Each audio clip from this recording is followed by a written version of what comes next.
Well, hi, I'm Philippe. I graduated at IMHI in 2013, and now I work at Swiss Life Asset Managers. Hello, I'm Sylvain. I am Hotel Asset Manager at Swiss Life Asset Managers, and I finished IMHI in 2020.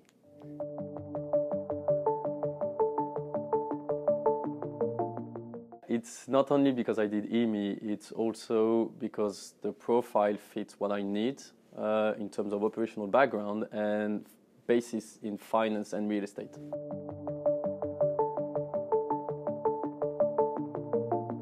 We are 4 IMHIs now at Swiss Life, and we are recruiting Justine at the end of March.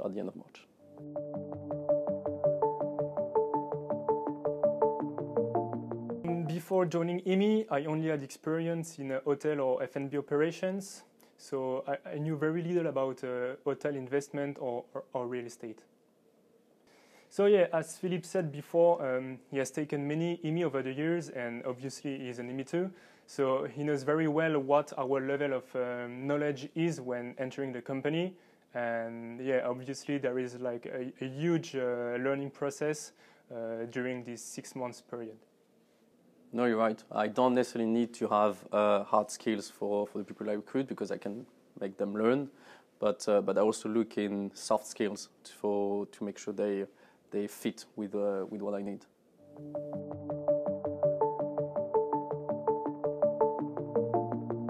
I would say that you need to be curious and kind of open-minded to learn new things and accept guidance. Obviously, you must love figures and data analysis, given the fact that Excel spreadsheet will be your best friend and your main working tool. And I would say that you must not be afraid of having responsibilities, and Philippe really tried to give me as much autonomy as possible. I mean, he left me alone for 9 months during the summer holidays.